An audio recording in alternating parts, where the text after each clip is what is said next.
Hello વિદ્યાર્થી મિત્રો, હું છું જે મેડમ સાઇનર ક્લાસીસ યુટ્યુબ ફેમિલીમાં તમારું સ્વાગત કરું છું. વિદ્યાર્થી મિત્રો, આપણે અગાઉના વિડીયોમાં જોયું કે સમાસ એટલે શું, સમાસના પ્રકારો કેટલા છે અને એના પેટા પ્રકારો કેટલા આવે. તો આપણે પહેલા વિડીયોની અંદર જોયું કે ભાઈ સમાસનો અર્થ, બરાબર. પછી એના ઘણા બધા એમ કે એના જે પેટા પ્રકાર પડે છે કે ઘણા બધા સમાસ છે એના વિશે આપણે શીખા, અને જે દ્વંદ્વ સમાસ છે એના વિશે શીખા, અને એના પેટા પ્રકાર, જે પેટા પ્રકાર 1 નંબરનો છે ભાઈ કે અહીંયા ઇતરેતર દ્વંદ્વ સમાસ, એનો વિડીયો તમે જોયો વિદ્યાર્થી મિત્રો.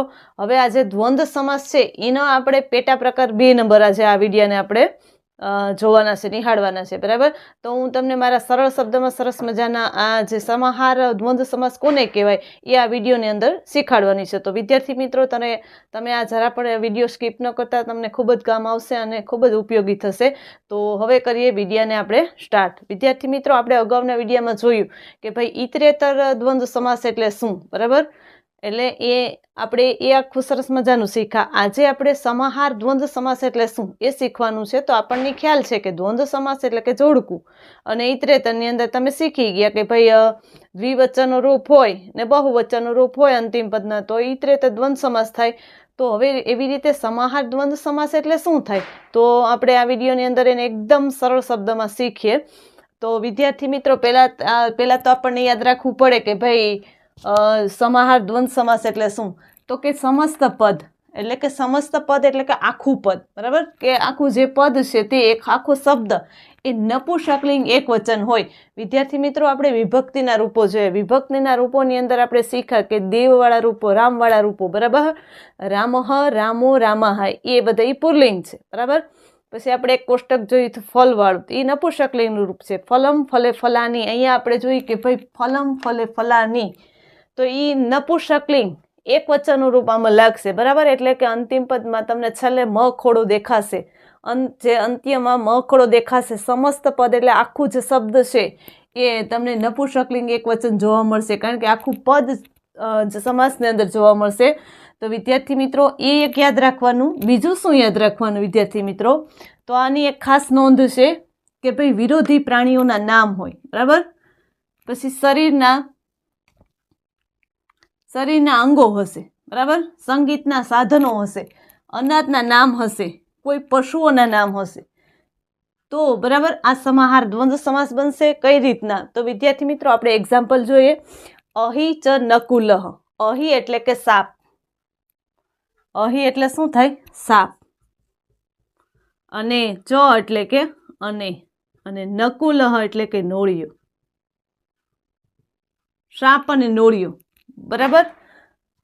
અહિનકુલમ, તમને એક્ઝામની અંદર આવું દેખાશે, અહિનકુલમ, અને લાસ્ટમાં આખું સમસ્ત પદ નપુંસકલિંગ એક વચન બતાવશે, બરાબર. કારણ કે અહીંયા અહી એટલે સાપ અને નકુલહ એટલે નોળિયો, અલગ અલગ પદ છે, અહીંયા અલગ અલગ શબ્દ છે. સાપ અને નોળિયાની વાત થાય છે વિદ્યાર્થી મિત્રો. અને એક્ઝામની અંદર તમારે દેખાશે અહિનકુલમ, આખું જ્યારે પદ બનશે ત્યારે જે નપુંસકલિંગ એક વચનનું રૂપ બનશે વિદ્યાર્થી મિત્રો. એ વિરોધી પ્રાણી છે. વિરોધી પ્રાણીની વાત કરવામાં આવશે ત્યારે આ સમાહાર દ્વંદ્વ સમાસ બનશે, બરાબર. વિરોધી પ્રાણીમાં બીજું શું આવશે, તો વિદ્યાર્થી મિત્રો તમને ખબર છે કે ભાઈ અહીંયા આપણે જે માર્જારહ મૂષકઃ, બરાબર. બિલાડા અને જે આપણે બિલાડી અને ઉંદર, બરાબર, એ વિરોધી પ્રાણી છે. હવે વિદ્યાર્થી મિત્રો બીજું શું આવશે, તો વિદ્યાર્થી મિત્રો બીજું છે આપણા શરીરના અંગો, બરાબર. મુખમ સ નાસિકાહ. મુખમ એટલે કે મુખ અને નાસિકા એટલે કે નાક. એ હવે આ તમને આપણે વિગ્રહ કરેલો છે, બરાબર. આપણે વિગ્રહ કરેલો છે. આ પેલું પૂર્વ પદ છે અને આ ઉત્તર પદ છે. જ્યારે તમને સમાહાર દ્વંદ્વ સમાસ બનશે ત્યારે તમને મુખ નાસિકમ, બરાબર, મુખ નાસિકમ એક થઈ જશે, કારણ કે મુખ અને નાસિકમ બનતા છેલ્લે તમને અંતિમ પદમાં ખોડો દેખાશે, એટલે કે સમસ્ત પદ આખું નપુંસકલિંગ એક વચનનું બતાવશે, બરાબર. એમાં શરીરના ગમે તે અંગોના નામ આવશે. હવે વિદ્યાર્થી મિત્રો બીજું શું આવશે? સંગીતના સાધનો, બરાબર. સંગીતના સાધનો જે હશે તે આવશે. સંગીતના સાધનો એટલે કઈ રીતના, તો કે સિતારહ ચ મૃદુંગઃ. સિતાર અને મૃદુંગ એ સંગીતના સાધનોના નામ છે, બરાબર. બંને અલગ અલગ છે અત્યારે. અને જ્યારે સમાહાર દ્વંદ્વ સમાસ બનશે ત્યારે સિતાર મૃદુગમ, બરાબર. સમસ્ત આખું પદ છે એ નપુંસકલિંગ એક વચનનું બતાવશે. છેલ્લે તમને મ ખોડો દેખાશે, બરાબર, એટલે કે નપુંસકલિંગ એક વચનનું રૂપ. અને સંગીતના સાધનો કોઈ પણ હશે એ સમાહાર દ્વંદ્વ સમાસની અંદર બનશે, બરાબર. પછી વિદ્યાર્થી મિત્રો, વ્રીહિ ચ યવહ. વ્રીહિ એટલે કે ડાંગર, એ અનાજના નામ છે, બરાબર. અને યવહ એટલે કે જવ, જે આપણે અનાજના નામ છે. તો અહીંયા એક સાથે આવું તમને દેખાશે, વ્રીહિ યવમ, બરાબર. બંને એક થઈ જશે. અહીંયા અત્યારે અલગ અલગ છે કે વ્રીહિ ચ યવહ, તો અહીંયા વ્રીહિ યવમ, બરાબર. આ યવહ છે ત્યાં તમને શું જોવા મળશે? નપુંસકલિંગ એક વચનનું રૂપ, એટલે કે મ ખોડો દેખાશે, કારણ કે આ સમાહાર દ્વંદ્વ સમાસ બનશે. ઇતરેતરની અંદર દ્વિવચન અને બહુવચનનું રૂપ લાગતું, એવી રીતે અહીંયા તમને સમસ્ત પદ આખું નપુંસકલિંગ એક વચનનું રૂપ જોવા મળશે લાસ્ટમાં, એટલે કે મ ખોડો દેખાશે, બરાબર. એમાં હવે આપણે જોઈએ વિદ્યાર્થી મિત્રો કોઈ પશુઓના નામ. પશુઓના નામ એટલે ગોહ ચ અશ્વહ, ગૌવહ ચ અશ્વહ. ગૌવહ એટલે કે ગાય, એ પશુઓના નામ છે. અને અશ્વહ એટલે કે ઘોડો. હવે બંને સાથે મળી જશે, બરાબર. બંને સાથે મળતા એ આખું પદ છે એ નપુંસકલિંગ એક વચન બતાવશે, એટલે કે મ ખોડો દેખાશે.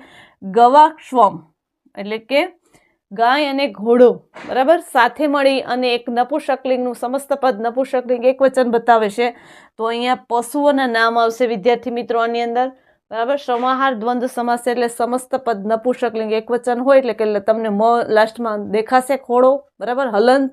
અને કોઈ વિદ્યાર્થી મિત્રો આમાં વિરોધી પ્રાણી હશે, અનાજના નામ હશે, સંગીતના સાધનો, શરીરના અંગો, બરાબર, કે જે પણ જે અહીંયા આપણે તમને ડિટેલ બધી આપેલી છે કે શું શું હશે, એ બધું આ જે સમાસની અંદર સમાહાર દ્વંદ્વ સમાસની અંદર હશે. બીજું વિદ્યાર્થી મિત્રો, તમારા ટેક્સ્ટબુકની ધોરણ 9ની ટેક્સ્ટબુકની અંદર 2 એક્ઝામ્પલ છે આપણે સમાહાર દ્વંદ્વ સમાસના વિદ્યાર્થી મિત્રો. તો અહીંયા આપણે જોવો ચલાચલમ, બરાબર, ચલાચલમ. હવે એને આપણે સંધિ છૂટી પડે, ચલમ પ્લસ અચલમ. ચલમ એટલે કે ચંચળ અને અચલમ એટલે કે અચંચળ, બરાબર. હવે અહીંયા વિદ્યાર્થી મિત્રો તમને એક્ઝામની અંદર આવું દેખાશે, બરાબર. આ તો આપણે વિગ્રહ કરેલો છે અત્યારે. ચલમ એટલે કે ચંચળ અને અચલમ એટલે અચંચળ, બરાબર. તો અહીંયા વિદ્યાર્થી મિત્રો અહીંયા પૈસાની વાત થઈ છે કે પૈસા છે એ આપણું ચેપ્ટર નંબર 5 છે સુભાષિત. તો કે ભાઈ પૈસા એ ધન છે એ આવે અને જાય છે, બરાબર, આવજા કરે છે. એટલે અહીંયા ચંચળ અને અચંચળ એટલે કે વિરોધી શબ્દ થાય,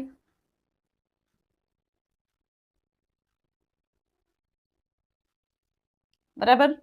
વિરોધ બતાવે છે બંને શબ્દ, કારણ કે ચંચળ અને અચંચળ એ વિરોધ છે, વિરોધી શબ્દ છે. તો વિદ્યાર્થી મિત્રો જે પણ વિરોધી શબ્દ હશે એ પણ અહીંયા દ્વંદ્વ સમાસની અંદર આવે. અને સમાહાર દ્વંદ્વ સમાસની અંદર અહીંયા ચલાચલમ એટલે કે સમસ્ત પદ છેલ્લામાં છેલ્લું જે છે પદ એ નપુંસકલિંગ એક વચનનું રૂપ બને છે, મ ખોડો દેખાય છે. એટલે આ આપણું શું આવશે? તો કે સમાહાર દ્વંદ્વ સમાસ. બીજું એક એક્ઝામ્પલ છે શીતોષ્ણમ. શીતમ પ્લસ ઉષ્ણમ, બરાબર. શીતમ એટલે કે ઠંડુ અથવા ઠંડી, અને ઉષ્ણમ એટલે ગરમી. ઠંડી અને ગરમી, બરાબર, એક સાથે નથી આવતી વિદ્યાર્થી મિત્રો, બંને વિરોધ છે, બરાબર. પેલા ઠંડી, પેલા ગરમી આવે અને પછી ઠંડી આવે, એવી રીતે જે વિરોધ થાય છે બંને વસ્તુનો. તો અહીંયા શીતોષ્ણમ બંને એક સાથે બને છે અને સમસ્ત પદ નપુંસકલિંગ એક વચનનું રૂપ જોવા મળે છે. એટલે કે તમને અહીંયા, બરાબર, જે લાસ્ટ પદ છે એ નપુંસકલિંગ એક વચનનું રૂપ જોવા મળશે, એટલે કે મ ખોડો દેખાશે આવી રીતે. ત્યારે તમારે સમજી જવાનું કે ભાઈ આ સમાહાર દ્વંદ્વ સમાસનું એક્ઝામ્પલ છે, બરાબર. એક્ઝામની અંદર તમને આવા ઘણા બધા રૂપો દેખાશે જે તમને જે આપણું નપુંસકલિંગ એક વચનનું રૂપ હશે, લાસ્ટમાં મ ખોડો દેખાશે.